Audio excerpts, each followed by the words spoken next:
নমস্কাৰ বন্ধুসকল, এইফালে মই ধুনীয়াকৈ শুই উঠিলোঁ আৰু এই উঠিয়ে দেখিলোঁ পূৰা মানুহজনী একদম ৰাতিপুৱাই ঠাই মচি আছে। আমাৰ আকৌ এই ভাইটিটোৱে ধুনীয়াকৈ একদম তুলসী ভেটি বনাই আছে আৰু এজনে একদম পূৰা বাঁহী বজাইছে। সেইফালে ধুনীয়াকৈ মই গৰুকেইটাক ঘাঁহ চাহ দি ওলালোঁ পিছফালে বুলি। আৰু এইফালে চক অমিতা অলপ পাৰিলোঁ আৰু অলপ পিছফালে আহি ঔটেঙা অলপ চালোঁ। যিখিনি পালোঁ আনিলোঁ, ধুনীয়াকৈ চাকি তাকি বনালোঁ। এইফালে আকৌ দেহাই পূৰা পিঠা খাই আছে। তেনেতে একদম দেউতাই মাছ এটাই লৈ আহিলে, কাটি মেলি ধুনীয়াকৈ ওলাই আহিলে আমি গহপুৰলৈ বুলি লগৰ এজনৰ লগত। বন্ধুসকল, ভিডিঅ'টো মানে একদম কাতি বিহুৰ দিনা আৰু বেয়া নাপাব, দিয়া অলপ লেট হ'ল। আৰু এইফালে চাওক, মই আহি পাই গ'লোহি।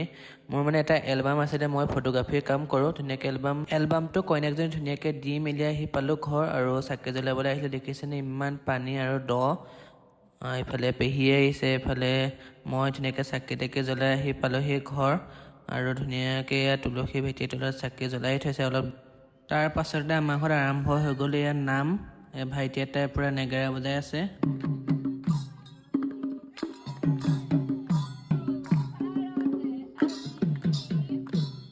নাম চাম গোৱাৰ পিছত ধুনীয়াকৈ প্ৰসাদ খালোঁ আৰু এইফালে এডাল পূৰা জ্বলাই খুব নাচিছে।